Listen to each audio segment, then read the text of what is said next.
کہ الحمدللہ قائد ملت اسلامیہ اللہ نے کی رحمت کر رحمۃ اللہ علیہ، ان کی کاوشیں، ان کی کوششیں آج ان پہ ہم فخر کرتے ہیں۔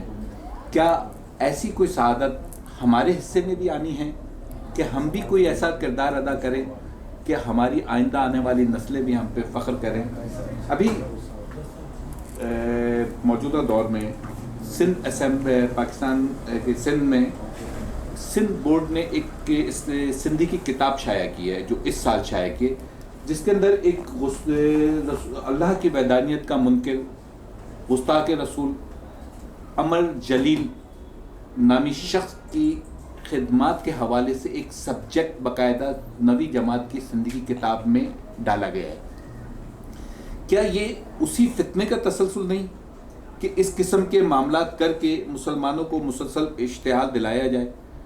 اور کیا اگر ان حالات کے اندر اگر کوئی شخص کوئی انتہائی قدم اٹھاتا ہے، جیسے کہ ماضی میں دنیا داروں کی نظر میں تو شاید وہ مجرم ٹھہرے، غازی عبدالقیوم شہید رحمۃ اللہ علیہ، غازی ممتاز قادری رحمۃ اللہ علیہ، دیگر ہمارے لاہور کے غازی علم دین شہید رحمۃ اللہ علیہ، اگر اس قسم کے واقعات میں اگر دوبارہ نوجوان کوئی ایسا اقدام اٹھاتا ہے تو کیا ہمیں اس چیز کی ضرورت نہیں کہ آگے مستقبل کے لیے ہم ایسی چیزوں کا خاتمہ کرنے کے لیے کوئی لائے عمل اختیار کریں؟ جیسے آج سندھ کے اندر باقاعدہ عمر جلیل کے تعارف اور اس کی خدمات اور اس کو ایک عظیم شخصیت بنا کے پیش کیا جا رہا ہے، 9ویں جماعت کی کتاب میں اس کا ذکر ہے۔ اس حوالے سے آپ کیا فرمائیں گے؟ دیکھیے، یہ تو میرے مصطفیٰ نے پہلے سے فرما دیا تھا صلی اللہ علیہ وسلم کہ 30 دجال اور جھوٹے نبی پیدا ہوتے رہیں گے اور انشاءاللہ ان کا مقابلہ ہوتا رہے گا اور انشاءاللہ اسلام کا نام بلند ہوتا رہے گا۔ اب یہ کس کی قسمت میں لکھا ہوا ہے کہ وہ یہ سعادت حاصل کرے اور ہر آنے والے فتنے کا وہ مقابلہ کرے؟ الحمدللہ قائد ملت اسلامیہ جو راستہ بتا کے گئے ہیں اس پر چلتے ہوئے جمعیت علماء پاکستان جو ہماری جماعت ہے، جو علماء کی جماعت ہے، مشائخ کی جماعت ہے، مشائخ ہمیشہ کے صدر رہے ہیں، الحمدللہ سربراہ رہے ہیں، الحمدللہ ہم اسی روش پر چل رہے ہیں، کیونکہ ہمارا نعرہ بھی یہی ہے، مقام مصطفیٰ کا تحفظ، نظام مصطفیٰ کا نفاذ، 2 نعرے ہمارے۔ تو مقام مصطفیٰ کے تحفظ میں سب سے اہم چیز یہی آتی ہے، ختم نبوت کی حفاظت۔ تو جب بھی ختم نبوت پر حملہ کرنے کی کوشش کی، جمعیت علماء پاکستان سب سے آگے رہی، الحمدللہ، اللہ کا شکر ہے۔ چنانچہ آپ کو یاد ہوگا آج سے کوئی 6-7 سال پہلے کی بات ہے، ایک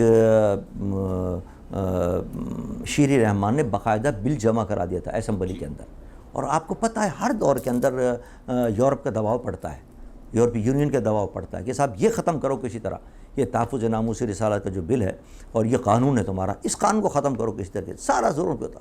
چنانچہ وہ دباؤ میں آ گئے تھے، اور جیلانی صاحب اس وقت وزیر اعظم تھے، اپنی پیپل پارٹی کی حکومت تھی، اور وہ دباؤ میں آ کر انہوں نے ایک باقاعدہ بل جمع کرا دیا تھا کہ یہ ختم کیا جائے یہ قانون، اور اس میں ترمیم وغیرہ کر دی جائے۔ الحمدللہ جمعیت علماء پاکستان نے پھر وہی طریقہ اختیار کیا، قائد ملت اسلام والی، میں نے تمام جتنے مسالے کی تنظیمیں ہیں اور جتنے محبت رکھنے والے اور عشق مصطفیٰ رکھنے والے قائدین ہیں اور جتنی جماعتیں، سب کو جمع کیا، اور جمع کرنے کے بعد میں نے کہا یہ اس میں کوئی امتیاز نہیں ہے، جس کے دل میں محبت حضور کی، جس کے دل میں حضور کا عشق ہے وہ آئے اور لائحہ طے کرے۔ الحمدللہ سب نے مکمل طے کیا لائحہ، اور طے یہ ہوا کہ ہم پہلا جلسہ کریں گے کراچی کے اندر، اور اس کے بعد پھر دوسرے ملین مارچ کریں گے لاہور کے اندر، تیسرا کریں گے پشاور کے اندر، چوتھا کریں گے کوئٹہ کے اندر، اور آخری لانگ مارچ ہوگا اسلام آباد کی طرف۔ کراچی کا جو جلسہ ہے وہ دیکھنے اس تعلق کو رکھتا تھا، یعنی تبت سینٹر سے لے کر جناب قاسم کے مزار تک، مزار سے باہر تک، آدمی کو یعنی اس سے بڑا ابھی تک کوئی جلسہ نہیں کر سکا، کیونکہ حضور کی محبت میں لوگ نکلتے ہیں وہ دوسری بات ہے، اور گاڑیاں بھر کر لانا کسی سیاست دان کے لیے وہ دوسری بات ہوتی ہے، وہ تو حضور کا عشق تھا کہ لوگ جو آئیں، گلیاں کوچے روڈ سارے بھرے ہوئے تھے جناب۔ پہلا جلسہ ہوا، اس میں ہم نے صاف اعلان کیا اور ہم نے کہا کہ یہ ختم ہونا چاہیے سلسلہ، اور یہ آپ واپس لیں جو آپ نے یہ قرارداد جمع کی اور یہ جو بل جمع کرایا۔ اس کے بعد دوسرا جلسہ ہمارا ہوا لاہور کے اندر، لاہور کے اندر بھی یہ عالم تھا کہ جناب مال روڈ پورا بھرا ہوا تھا مکمل۔ تیسرا جلسے کی ہمیں ضرورت نوبت نہیں آئی ہے، اسی وقت جناب انہوں نے ہمیں طلب کیا اور اپنے کیا نام ہے عبدالغفور حیدری صاحب اس وقت سینیٹ میں ہوتے تھے، ان کو انہوں نے بلایا کہ صاحب آئیے طے کر لیجیے آپ کیا چاہتے ہیں. ان کا بھائی طے کچھ نہیں کرنا، واپس لینا بھائی، اس کے علاوہ کوئی مطالبہ نہیں ہمارا، آخری مطالبہ یہ واپس لو. چنانچہ وہاں طے ہوا کہ ہم واپس لیں گے، ورنہ ہم جا رہے ہیں. دوسرا یہ ہوگا، تیسرا ہمارا ایک اور ہوگا، چوتھا پھر ہمارے ملن مارچ کے لیے. چنانچہ اللہ کا شکر ہے کہ تیسرا جلسہ کرنے کی ہمیں نوبت پیش نہیں آئی ہے. انہوں نے اپنا بل واپس لیا اور باقاعدہ اعلان ہوا، وزیر اعظم ہاؤس سے لکھ کر اعلان ہوا کہ انشاءاللہ اس کے اندر آئندہ کوئی ترمیم کی ہم کوشش نہیں کریں گے. تو الحمدللہ یہ اس قسم کی کوششیں ہوتی رہتی ہیں. اور ابھی بھی آپ دیکھیں کہ کیا نام ہے، یہ جب ہمارے عمران خان صاحب کے آنے کے بعد پھر ان کی سازشیں شروع ہو گئیں، کیا نام ہے، قادیانیوں کی. آتے ہی سب سے پہلے جناب وہ اقتصادی کونسل کے اندر رکھ دیا ایک کیا نام ہے ایک قادیانی کو. پھر جناب وہ ایک اقلیت کمیشن بنا، اس میں پھر رکھ دیا جناب. پھر جناب ایک نصاب کے اندر تبدیلی کر ڈالی، نصاب کے اندر وہ ان کے کہنے پر تبدیلی کر دی. ہم نے کہا یہ کیا مطلب؟ ہم ہائی لیول پہ ملے اور ہائی لیول پہ مل کر جو ان کو چلانے والے ہیں ان سے ملے. ہم نے کہا خدا کے واسطے آپ کس کو لے کر آئے ہیں اور کس طرح یہ حرکتیں ہو رہی ہیں؟ کیا اس لیے اسلام پاکستان بنا تھا کہ اس کے اندر ختم نبوت پر حملے ہوں؟ تو الحمدللہ اللہ کا شکر ہے ہماری وہ کوششیں بھی کامیاب ہوئی ہیں اور وہاں سے بھی اس کو نکلوایا، اقلیتی کمیشن سے اس کو نکلوایا. اس کے بعد جو ترامیم ہو رہی تھی وہ ترامیم ختم کرائیں نصاب کے اندر الحمدللہ. بہرحال اللہ کا شکر ہے کہ جلسے بھی ہو رہے ہیں ہمارے، اور مختلف پلیٹ فارم سے ہم جلسے کر رہے ہیں.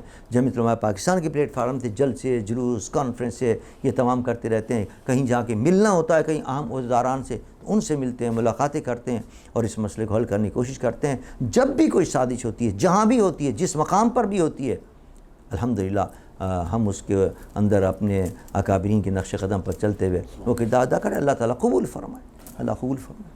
حضرت ایک سوال آپ سے اور عرض کروں گا. آپ ماشاءاللہ پاکستان ملی یکتی کونسل کے سربراہ ہیں. جو میں نے شروع میں ایک حضرت علامہ اقبال رحمۃ اللہ علیہ کا ایک شعر پڑھا تھا، اپنی ملت پہ قیاس اقوام مغرب پہ نقد، خاص ہے ترکیب میں قوم رسول ہاشمی. ماشاءاللہ آپ اس مشن کو لے کے بہت اس فی زمانہ آپ کی ایک ایسی شخصیت سامنے آئی ہے جو تمام مکاتب فکر کو ساتھ لے کے چلنے کی کوشش کر رہی ہے. اس کے باوجود دیکھا جاتا ہے کہ مختلف پلیٹ فارم سے کہیں اہل تشیع حضرات، کہیں اہل سنت حضرات، کہیں دیوبندی حضرات کوئی نہ کوئی ایسی متنازع بات کر جاتے ہیں جس سے عوام الناس کے اندر جو ہے شدید اضطراب اور نفرتیں پروان چڑھتی ہیں. تو اس سلسلے میں آپ کا کیا رائے عمل ہے؟ کیونکہ آپ محترم مجلس عمل کے سربراہ ہیں اور تمام مکاتب فکر کے افراد آپ کو اہمیت دیتے ہیں، آپ کی عزت کرتے ہیں، انہوں نے آپ کو اپنا بڑا بنایا. تو آگے مستقبل میں آپ کا ایسا کوئی ایسا پروگرام کہ اس قسم کے چھوٹے چھوٹے جو مسائل ہیں جو عوام الناس کے اندر نفرت کا اور تشدد کا سبب بنتے ہیں، تمام مکاتب اہل سنت کی طرف سے، دیوبند کی طرف سے، اہل حدیث سے، اہل تشیع سے، جو متنازع مسائل کے اوپر جو گفتگو کرتے ہیں، اس حوالے سے آپ نے کوئی ایسا پروگرام کہ پاکستان کو اس فرقہ واریت کی آگ سے بچانے کے لیے مستقبل میں آپ کا کیا پلان ہے؟ دیکھیے، اسلام کے دشمن اور پاکستان کے دشمن ہیں، ان کے پاس اسلام کے مقابلے کرنے کے لیے اور پاکستان کو زیر کرنے کے لیے واحد ہتھیار ہے، اور وہ ہتھیار ہے کہ فرقہ واریت کی آگ بھڑکائی جائے. کیونکہ ان کو پتہ ہے کہ نہ ہم توپ سے جیت سکتے ہیں، نہ ہم بموں سے جیت سکتے ہیں، نہ ہم راکٹوں سے جیت سکتے ہیں. ان کے پاس جو جذبہ جہاد ہے اور شہادت کا جذبہ ہے، اس کا مقابلہ نہیں کر سکتے. واحد ان کے پاس ایک ہتھیار رہ گیا کہ مسلمانوں کو آپس میں لڑاؤ اور ان کو کمزور کرو. آپ شام میں دیکھ لیں، آپ کیا نام ہے مصر میں دیکھ لیں، آپ دیگر علاقوں میں مسلمانوں کے ممالک میں دیکھیں کہ انہوں نے اسی ہتھیار کے ذریعے مسلمانوں کو کیا نام ہے لڑانے کی کوشش کی اور اپنا وہاں تسلط جمانے کی کوشش کی. وہی ساری سازشیں پاکستان کے اندر بھی ہو رہی ہیں. لیکن میں قربان جاؤں اپنے قائد حضرت علامہ شاہ احمد درانی رحمۃ اللہ تعالیٰ علیہ کے، انہوں نے اس طوفان کی آگے یوں سمجھے ایک بند باندھ دیا اور اس کا تدارک کر دیا. وہ کیسے تدارک ہوا کہ اس کی اصل انہوں نے دیکھی کہ یہ آگ لگائی کس طرح جاتی ہے، اس آگ کا طریقہ کیا ہے ان کے لگانے کا. اس کا آگ کا طریقہ یہ ہے کہ وہ جو دیگر مسالک کے مقدسات ہوتے ہیں وہ ایک دوسرے پر حملے کرتے ہیں، آگ اس سے لگتی ہے. کچھ ہمارے اہل سنت کے مقدسات ہیں، یعنی اہم شخصیات ہیں، لائق احترام شخصیات ہیں، کچھ اہل تشیع کے اندر اہم شخصیات ہیں، کچھ اہل دیوبند کی اہم شخصیات ہیں، کچھ اہل دیوبند کی اہل حدیث کی کچھ اہم شخصیات ہیں۔ اب ہوتا کیا ہے کہ ان سے تو والہانہ وابستگی ہوتی ہے نا اس مسلک والے کو، بس ذرا سی آپ نے اس کے خلاف کوئی بات کی اور آگ بھڑکنی شروع ہو جاتی ہے، وہ آپ کے خلاف بات کرنا شروع کر دیتا ہے۔ قائد ملت اسلامیہ نے تمام مسالک کے اکابرین کو جمع کیا، اور کس وقت جمع کیا؟ جب سن 95 کے اندر 2 جماعتیں بنائی گئیں، اور ان کا صرف مقصد یہی تھا کہ پاکستان کے اندر قتل و غارت گری کا بازار گرم کیا جائے۔ سپاہی صحابہ بنی، اور اس کے مقابلے میں پھر سپاہی محمد آئی۔ انہوں نے کیا نام ہے کہا کہ صاحب یہ صحابہ پر حملہ کرتے ہیں تو کیا نام ہے ہم ان کو ماریں گے، اور انہوں نے کہا یہ کیا نام ہے اہل بیت پہ حملہ کرتے ہیں ہم ان کو ماریں گے۔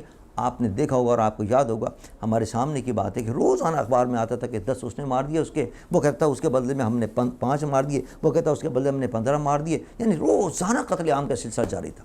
قائد ملت اسلامی نے تمام مسالک کے لوگوں ان جو یہ متعارف برے تھے ان کو بھی جمع کیا کہ تو کیوں لڑ رہے ہو؟ ان کا یہ لڑ رہے ہیں اس لیے کہ ہمارے بڑوں کو برا کہتے ہیں، ان کا چلو لکھو، ایک معاہدہ تیار کرو، ایک کیا نام دستور تیار کرو، ایک منشور تیار کرو کہ کسی کے بھی مقدسات پر کوئی حملہ نہیں کرے گا۔ آپ کی نظر میں مقدس نہیں ہے نہ صحیح، اس کی نظر میں تو مقدس ہے وہ۔ چنانچہ نام منشور تیار ہوا، ملی یکجہتی کونسل بنی، ملی یکجہتی کونسل کے اندر سب کو شامل کیا، تمام مسالک کے لوگ، تمام مسالک کے اکابرین کو، بڑی بڑی جو جماعتیں تھیں پاکستان کی ان کو شامل کیا اس کے اندر، اور شامل کر کے اور مین جو نمائندہ جماعتیں تھیں ہر مسلک کی، مولانا فضل الرحمان صاحب دیوبند کی نمائندگی کر رہے تھے، اسی طرح کیا نام ہے مولانا اپنے کیا نام ہے ساجد میر صاحب وہ اہل حدیث کی نمائندگی کر رہے تھے، علامہ ساجد نقوی صاحب جو تھے وہ نمائندگی کر رہے تھے، اہل تشیع کی نمائندگی کر رہے تھے، قائد ملت اسلامی اہل سنت کی نمائندگی کر رہے تھے، پھر جو ان کے آپس میں متحارب گروپ تھے ان کو بھی شامل کیا، سپاہی صحابہ کے لوگوں کو بلایا، سپاہی محمد کے لوگوں کو بلایا، کہا کہ اب ہم یہ ایک منشور تیار کر رہے ہیں، ایک قانون تیار کر رہے ہیں کہ کوئی اشتعال انگیز بات نہیں ہوگی، اس قسم کی اپنے جلسوں میں، اپنی تقریروں میں، اپنے خطبوں میں، اپنے کیا رہے مذاکروں میں اس قسم کی بات نہیں ہوگی جو کسی دوسرے کی دل آزاری کا سبب بنے اور دوسرے کے مقدسات پہ حملہ ہو۔ آپ حیران ہوں گے کہ اس منشور کے اوپر سب نے مل کر دستخط کیے ہیں۔ یہ یوں سمجھیے کہ ہم نے اب دروازہ بند کر دیا کہ جس کی وجہ سے آگ لگتی ہے۔ اب ہوتا کیا ہے کہ اس پر دستخط تو سب نے کر دیے، سب آمادہ بھی ہو گئے، اور آپ حیران ہوں گے کہ کیا نام ہے اس پر عمل کرنے کے لیے ملی یکجہتی کونسل آج عمل کروا رہی ہے اس پر۔ یعنی پچھلے سال جو کراچی میں واقعہ ہوا، آپ کو پتہ ہے کتنا آگ لگی تھی، تبت سینٹر پر کیا کچھ ہوا، پھر وہیں اس سے چند دن پہلے کیا نام ہے اسلام آباد کے اندر ایک حضرت ابوبکر صدیق رضی اللہ عنہ کی شان میں گستاخی ہوئی، حضرت عمر کی شان میں گستاخی ہوئی، نتیجہ کیا نکلا؟ پھر آگ بھڑکی۔ ہم نے فوراً اپنا کردار ادا کیا۔ ملی یکجہتی کونسل الحمدللہ آج بھی قائد ملت اسلامیہ کی بنائی بھی موجود ہے، میں نے فوراً اس کا اجلاس بلایا، اور کراچی کے اندر جہاں آپ حیران ہیں کہ دیگر مسالک کے لوگ بیٹھنے کے لیے گوارا نہیں تھے، اتنی آگ بھڑک چکی تھی، ان اکابرین کو بٹھایا، ہم نے کہا کہ آپ نے دستخط نہیں کیا اس کے اوپر؟ ان کا دستخط تو کیا ہم نے، دستخط کیا تو پھر آپ کیا نام ہے اپنے عوام کو کہیں کہ کیا نام ہے ہمارے سے کوئی تعلق نہیں۔ چنانچہ باقاعدہ سب نے اعلان کیا کہ اگر کسی شخص نے صحابہ کی کوئی گستاخی کی ہے اس کا کوئی تعلق نہیں ہے ہمارے گروہ سے اور ہمارے لوگوں سے اور ہمارے مسلک سے۔ اگر کسی نے اہل بیت اطہار کی توہین کی ہے تو اہل سنت نے کہا ہمارا اس سے کوئی تعلق نہیں ہے، اسلام کا دشمن ہے وہ، اور یہودیوں کا ایجنٹ ہے، اور پاکستان کیا نام ہے وہ دشمن ہے وہ، اور پاکستان کے دشمنوں کا ایجنٹ ہے وہ۔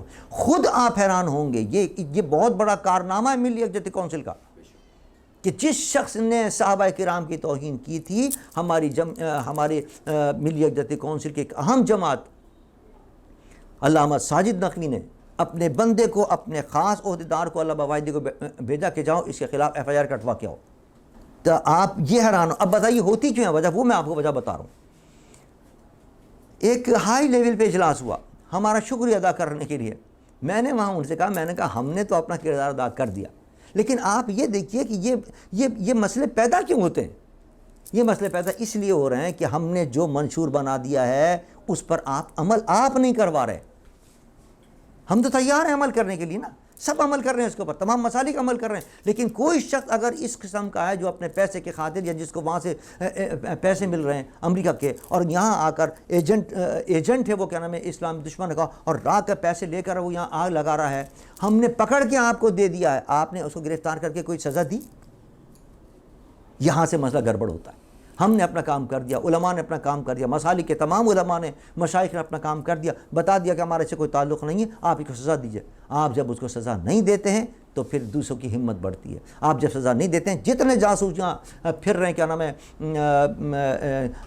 یہود و نصارہ کے ایجنٹ پاکستان کے اندر، جو راں کے ایجنٹ یہاں پھر رہے ہیں، ان کی ہمت بڑھ جاتی ہے۔ ایک کو سزا مل جائے تو سارے کے سارے کیا نام ہے اپنے بلوں میں گھس جائیں گے، کسی کی ہمت نہیں ہوگی۔